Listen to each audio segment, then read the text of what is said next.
মোর দশা কি এমন হয় নই রে, মোর দশা কি এমন হয়,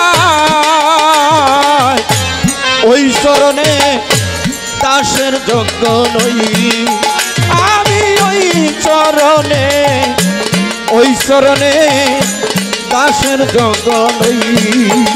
হইলে মোর দশা কি এমন হয় নই রে, মোর দশা কি এমন হয়, ওই চরণে দাসের যোগ্য নই আমি, ওই চরণে দাসের যোগ্য নই। দয়ালো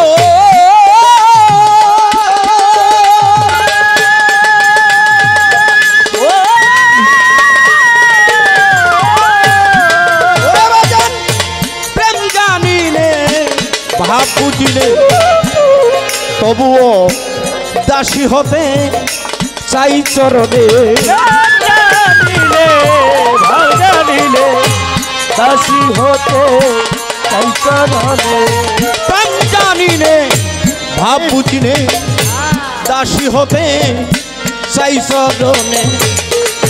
অবাজান ভাবি এ ভাব কে কিনেছে, ভাবনি এ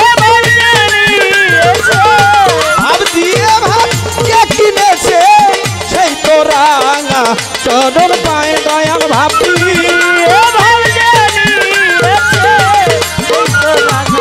চরণ পায়, ভাব দিয়ে ভাব কে কিনেছে, সেই তো রাঙা চরণ পায় দয়াল রে, ওই চরণে দাসের যোগ্য নই আমি,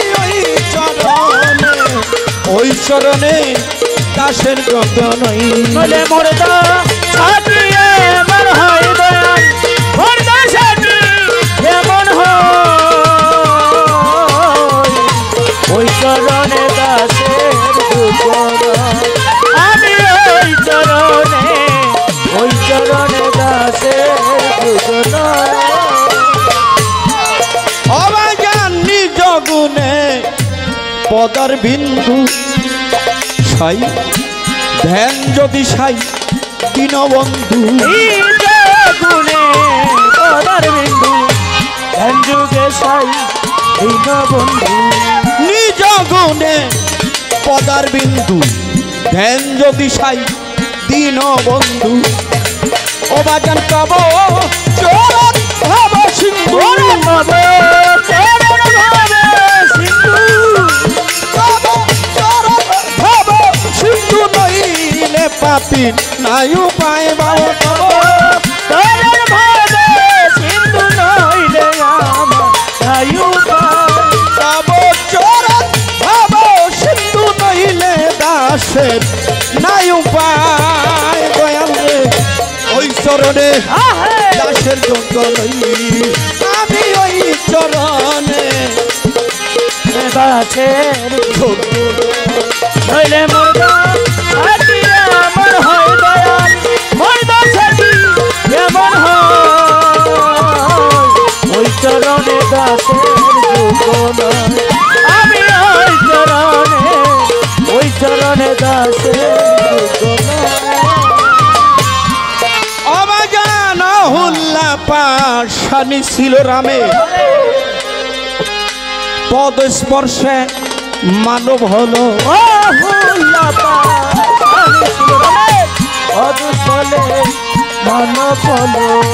আহল্লা পাশানি ছিল রামে, পদ স্পর্শে মানব হলো। আই দিলাম পথে পরে রইল, পথে পরে রইল,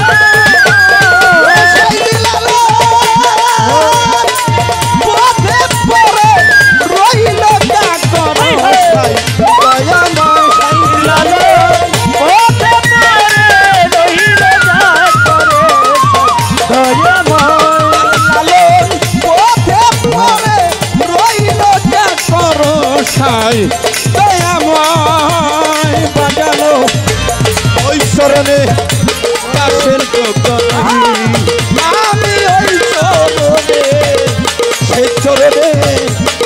দাসের যোগ্য হইলে মোর দাসাটি এমন হয় দয়াল মোর দাসাটি এমন হয়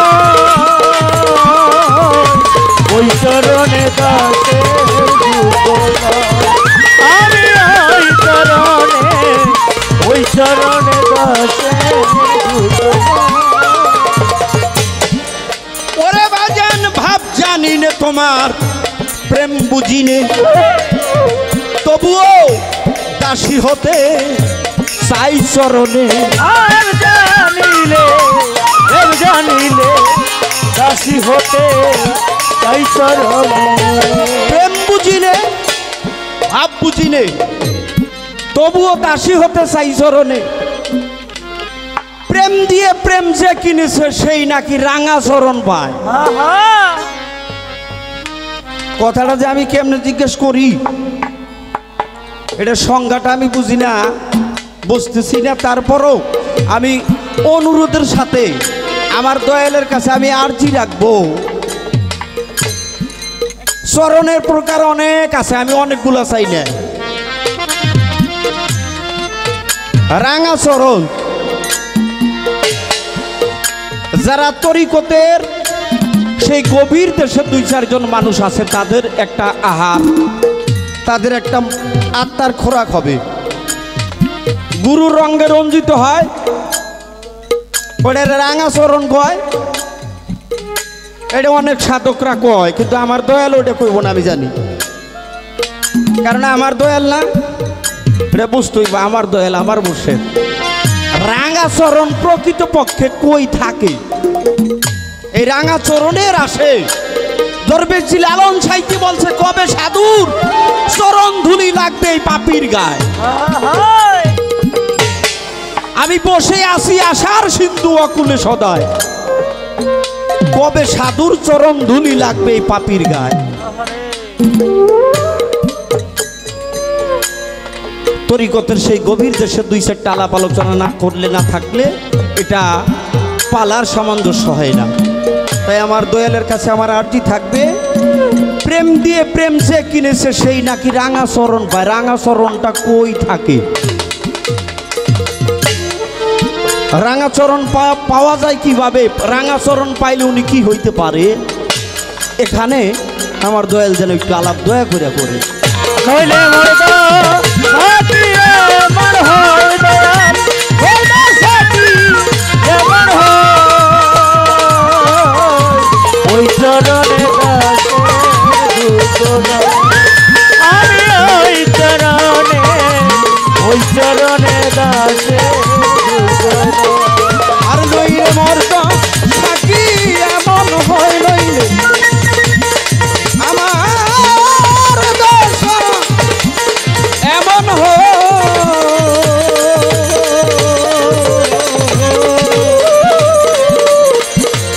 আমি ওই চরণে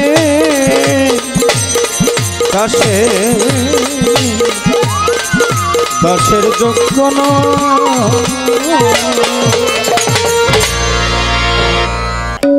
আমার শিষ্য তার বলাকর জন্য এবার আমার কাছে 2টি কথা রেখেছেন একটি কথা গানের মধ্যে বলে গেছেন নাইলে মোর দশা কি এমন হয় আমি ওই চরণে দাসীর যোগ্য নয় দয়াল রাঙা চরণ কি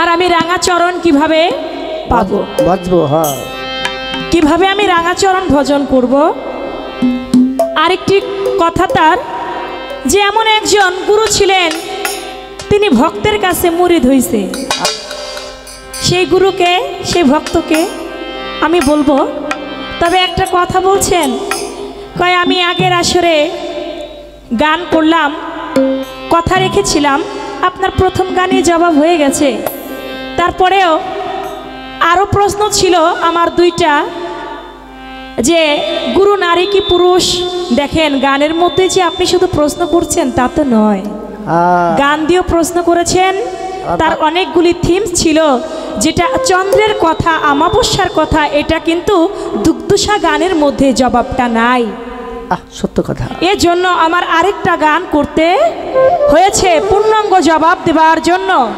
তারপরে তিনি বললেন যে দয়াল তো দয়ালি, দয়াল চাইলে তো আমি 1 ঘন্টা প্রশ্ন করব, দয়াল 1 মিনিটেই জবাব দিয়ে দিতে পারে। হরে বাবা, দয়াল তো এমনই, 1 ঘন্টা প্রশ্ন করবার দয়াল 1 মিনিটে জবাব দিব। তেমন প্রশ্নওয়ালাও বাবা তুমি, আর ওই রকম গুরুও পাওয়া মুশকিল যে 1 মিনিটে জবাব দিয়ে দিতে পারবো। গরু মারা নুরু। 1 ঘন্টার প্রশ্ন কখনো 1 মিনিটে জবাব হয় না, সেটা কখনোই জবাব হয় না, এটা খাবলা খাবলা হয়ে যায় আর কি। তাই ওইভাবে করা যাবে না, হালদা ফালদা নিরাম গান। যেহেতু কথা কম বলতে বলেছেন, সেদিকে লক্ষ্য করে প্রশ্নের জবাবে আমি চলে যাব।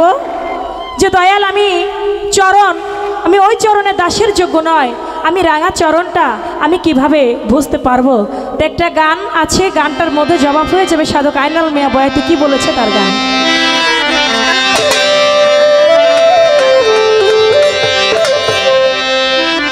গুরুর চরণ কর মন সারণ, অকালে মরণ হবে না।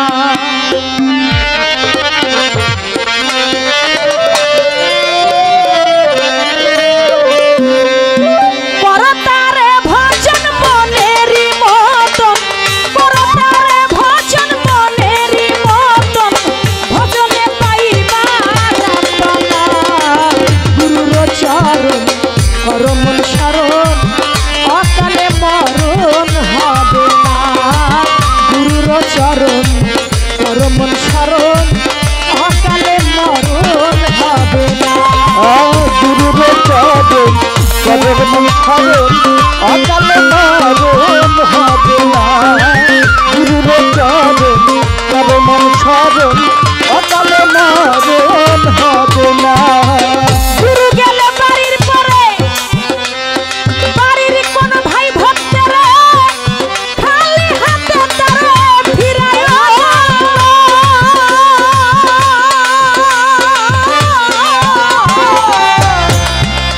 বাঁচেন গুরু গেলে বাড়ির পরে, বাড়ির কোন ভাই ভক্তেরা খালি হাতে তারা ফিরায়। থাকে সে যতক্ষণ খেজমতে হৌরতে, থাকে সে যতক্ষণ খেজমতে হৌরত, খেজমতে আছে রাপানা। গুরুর চরণ কর মন সারণ, অকালে মরণ হবে না। গুরুর চরণ কর মন সারণ, অকালে মরণ হবে না। গুরুর চরণ কর মন সারণ, অকালে মরণ হবে না। গুরুর চরণ কর মন সারণ, অকালে মরণ তোমার হবে না। একজন পীরের সাথে সহবাস ভক্তের হয় মেরাজ, নিষ্ঠুর সমাজ সে না বুঝে।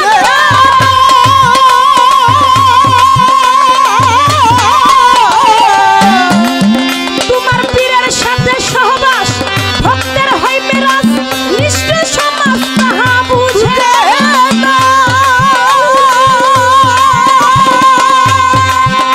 ওরে না জেনে তত্ত্ব অনেকে হয় ভক্ত, না জেনে তত্ত্ব অনেকে হয় ভক্ত, সত্য কথা কেউ বুঝলো না। গুরুর চরণ কর মন সারণ, অকালে মরণ হবে না। গুরুর চরণ কর মন সারণ, অকালে মরণ হবে না।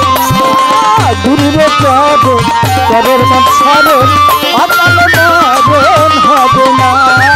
গুরুর চরণ কর মন সারণ, অকালে তোমার মরণ হবে না।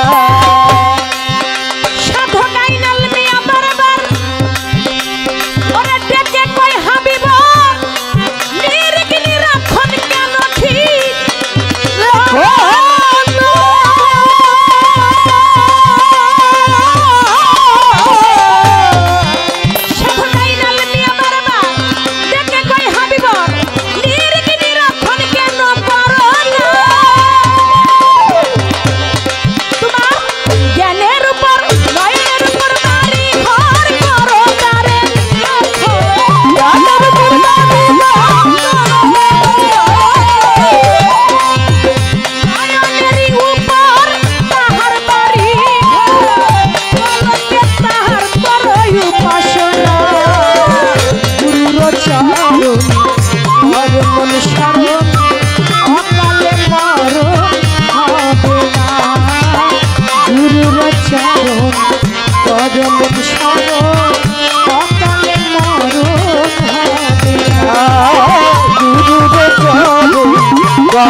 দাসের যোগ্য নয়, নইলে মোর দশা কি এমন হয়। গানের পাশে গান রাখলাম সাধক আইনাল মিয়া বয়তির, গুরুর চরণ করমন স্মরণ, অকালে মরণ হবে না। করতারে ভজন মনেরই মতন, ভজনে পাবি রাব্বানা। ভক্তিতে ভগবান, অভক্তিতে অপমান। আমার দাদা চান মিয়া বয়তির একটা গান আছে, সাধনার ধন বংশী বদন, তারে সাধলে পাওয়া যায়, সাধনার ধন যে সাদেশে পায়। গানটার মধ্যে আছে, বনের পশু হনুমান ছিল, মুক্তার মালা ফেলে দিল। বনের পশু হনুমান ছিল, বনের পশু হনুমান ছিল, মুক্তার মালা ফেলে দিল। আপন পক্ষ ছিড়িয়ার হনু রাম সীতা দেখায়, আপন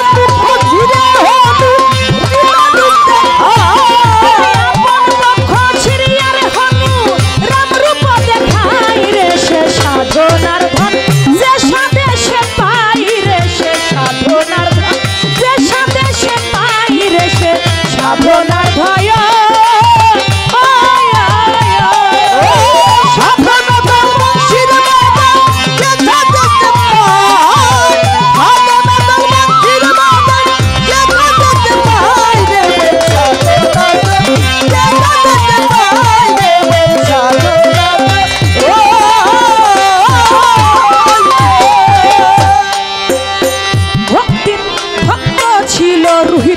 মুচি যার ভক্তিতে স্বয়ং খুশি, ভক্ত ছিল যার ভক্তিতে স্বয়ং খুশি। বাজান আমার ভক্ত ছিল রুহিদাসী মুচি, যার ভক্তিতে স্বয়ং খুশি। গঙ্গা ভিজান কুটুরিতে গঙ্গার উদয় হয়,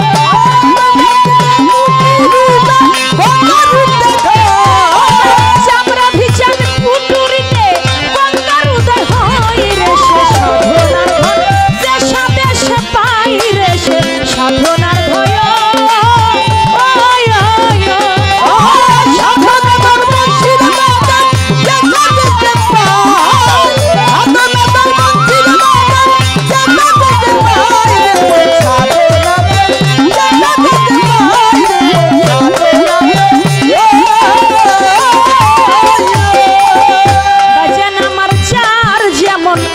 ভক্তি সে তেমন পাবে মুক্তি,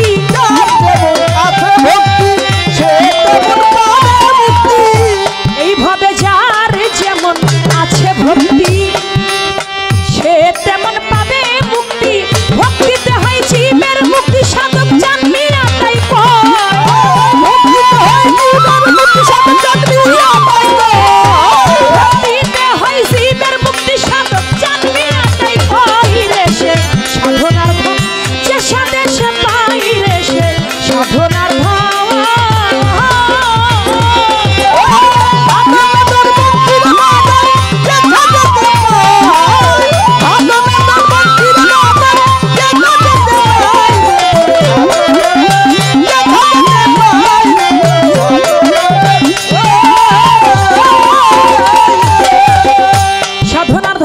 বদন তারা সাধলে পাওয়া যায়। সাধনার ধন যে সাদেশে পায়, যে সাধন করবে সেই তো চরণ পাবে, যে সাধন করবে না সে চরণ পাবে না। যার যেমন আছে ভক্তি সে তেমন পাইরে মুক্তি। ভক্তিতে হয় জীবের মুক্তি, সাধক চান মিয়া তাই কয়। ভক্তিতে বাবা মুক্তি মিলবে, ভক্তি দিবা না তুমি মুক্তিও পাইবা না। শ্রীচরণ যুগল চরণ উভয় চরণ, উম্মাদিনী চরণ রুহানি চরণ। চরণ হলো পাঁচটা, শ্রীচরণ মুখমণ্ডল, উভয় চরণ গুরু এবং গুরু মায়ের চরণ, যেটাকে বলে উভয় চরণ। যুগল চরণ, গুরুর হাতে হাত দেই না বাবা, আমারও হাত গুরুরও হাত, দুইজনের হাত মিলে হয় যুগল চরণ। চরণ মানে কিন্তু পা না, তাই যুগল মানে দুই, এই যুগল চরণ। আর বলা হয়েছে এই যে রাঙা চরণ, এই রাঙা চরণ তোমার গুরুর যেই মুখের বাণী, ওইটাকে বাক্য, ওইটা যত তুমি সাধতে পারবে ততই তাকে আয়ত্তে নিতে পারবে। শ্রীচরণ যেমন মুখ তেমনি করে রাঙাচরণ গুরুর হচ্ছে বাণী, ওই বাণী এজন্য আইনাল মিয়া গানের মধ্যে বলেছে পীরের সাথে সহবাস ভক্তের হয় মেরাজ। নিষ্ঠুর সমাজ সেটা বুঝে না, বুঝে না, বুঝে না, বুঝে না। হ্যাঁ, পীরের সাথে সহবাস কোন সহবাস? স্বামী স্ত্রী বিয়ে দিলে যে সহবাস হয় ওই সহবাস না, না, এটা ওই সহবাসের কথা বলা হয় নাই। এটা কোন সহবাস? গুরুর জিহ্বা হচ্ছে লিঙ্গ, শিষ্য বা ভক্তের কর্ণ হইল জুনি।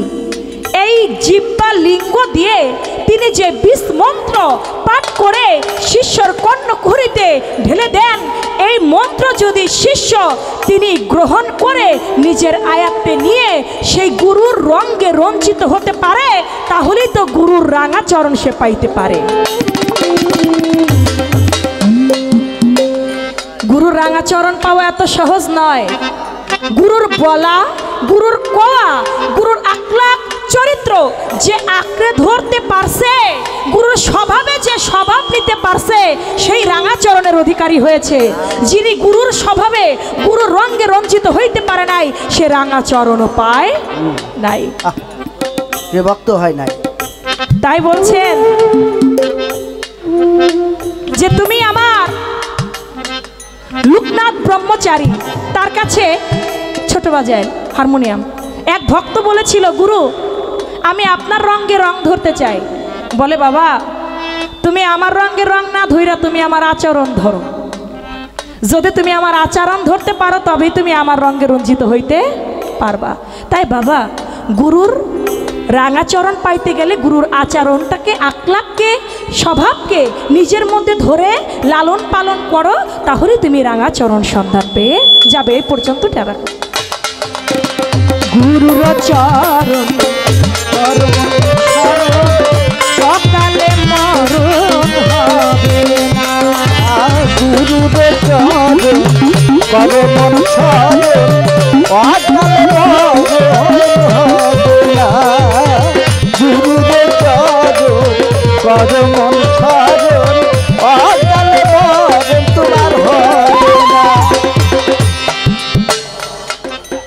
আরেকটা প্রশ্ন আছে, বলে এমন একজন গুরু ভক্তের কাছে মুরিদ হইছে, সেই গুরুকে, সেই ভক্তকে? সনাতন ধর্ম মতে আপনারা জানেন শ্রীকৃষ্ণ তিনি কি মহাপ্রভু না? তিনি হলেন গুরু। শ্রীকৃষ্ণের প্রেমের গুরুকে? শ্রী রাধিকা। শ্রীকৃষ্ণের প্রেমের গুরু হচ্ছে শ্রী রাধিকা। তাহলে গুরু ভক্তের কাছে মুরিদ। কোন মুরিদ? সেটা হলো প্রেমের মুরিদ। চমৎকার। এটা গেল সনাতন ধর্ম অনুযায়ী।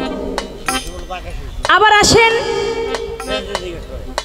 গুরু যে ভক্তের কাছে মুরিদ, সেটা আরেকটা বিষয় কেমন? আপনারা জানেন গাউসুল আজম হযরত বড়পীর আব্দুল কাদের জিলানী, তার যিনি গুরু ছিলেন তার নাম ছিল আবু সাইদ মাকজুমি।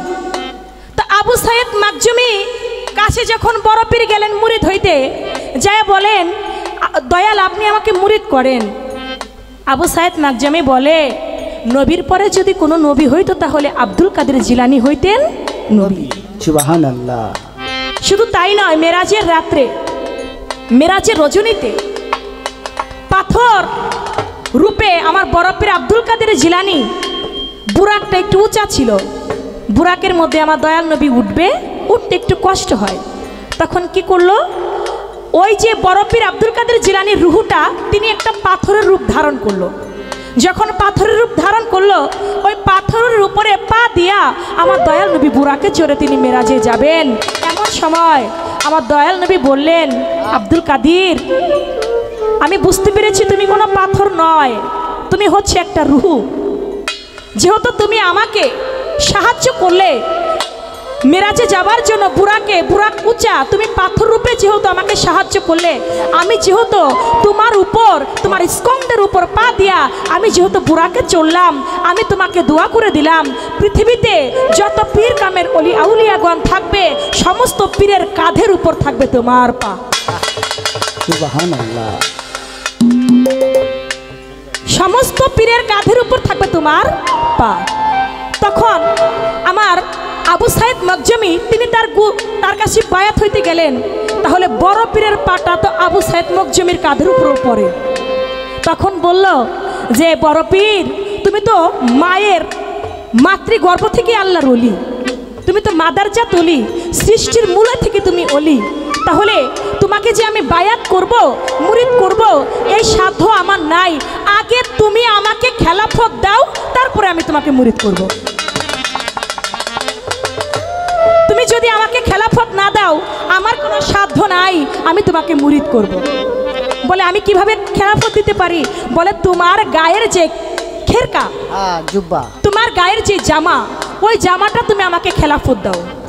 তুমি যদি আমাকে আগে পড়াও, তাহলে তোমার কাছে আমার এক হিসেবে মুরিদ হওয়া হবে, তাহলে তুমি আমার কাছে মুরিদ হইতে পারো। এই জন্য আবু সাইদ মখজুমি তিনি কার খেলাফত নিলেন? আমার বড় পীর আব্দুল কাদের জিলানীর জুব্বাটা গায়ে দিয়া ভক্তের কাছে মুরিদ হইয়া তারপরে ভক্তকে মুরিদ করলেন। সুবহানাল্লাহ। এমন প্রশ্ন এই যে পেজ দিয়ে করছেন, এইগুলা 2-4 প্রশ্ন আপনার গুরুর দাঁতের সিপাই থাকে, চিন্তা করেন না। এটা নিয়ে টেনশন করেন না, আপনার মনে যা আছে আপনি তাই বললেন, ইনশাল্লাহ কোনো সমস্যা নেই। গুরুরে চরণ করমন সরণ অকালে মরণ হবে না। গুরুরে চরণ করমন সরণ অকালে মরণ হবে না। করতারে শরণ মনেরই মতো, শরণ মনেরই মতো, করতারে ভজন মনেরই মতো, ভজনে পাইবা রামপানা। গুরুর চরণ করমন সরণ অকালে মরণ হবে না। গুরুর চরণ করমন সরণ অকালে মরণ হবে না। গুরুর চরণ করমন সরণ অকালে মরণ হবে না।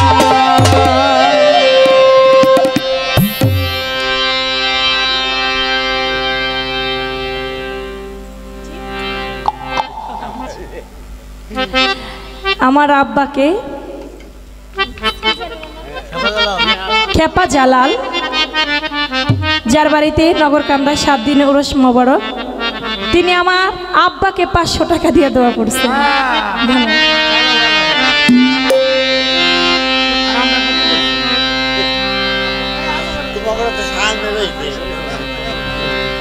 বিএনপির যুগ্ম সাধারণ সম্পাদক মাদারীপুর জেলা জিয়ল হক জিয়া ভাই, তিনি আমার এই সাধক আইনাল মিয়া বয়াতির অনেক পুরানো গান, আসলে পুরানো গানই তো হৃদয়ের গান, নতুন সাধকদের গান বাবা হৃদয়ে লাগবে না, কারণ ওই গানে কোনো অর্থ পাইবেন না।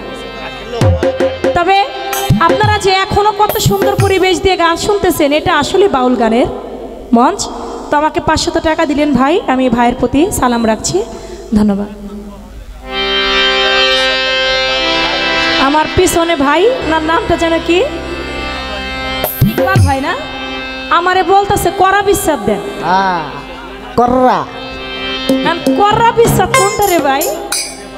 মানে হিটালা হিটালা মানে ডাক দিয়া বাড়াইলি মনের জ্বালা, এই তো। আচ্ছা ঠিক আছে, এইটারে যে করা বিশ্বাস কয়, এইটাই আমি আজকে থেকে যাই না নিলাম। যাক, তো আমাকে গাইতে বললেন বাউল সালামের গান, ডাক দিয়া বাড়াইলি মনের জ্বালা, সেই বিচ্ছেদ গানটি আমি রাখছি। একটা করে পালার গান, এটা যেহেতু বিচ্ছেদের কথা বলছে, আপনারা আবার আমাকে দোষী মনে করেন না, তা আমি একটা পালার ভাবটা আমি শেষ করছি, এবার একটা বিচ্ছেদ রাখি। আবার রশিদ সরকার একটা পালা গাইবে, একটা বিচ্ছেদ গাইবে, আমিও সেভাবেই গাইব।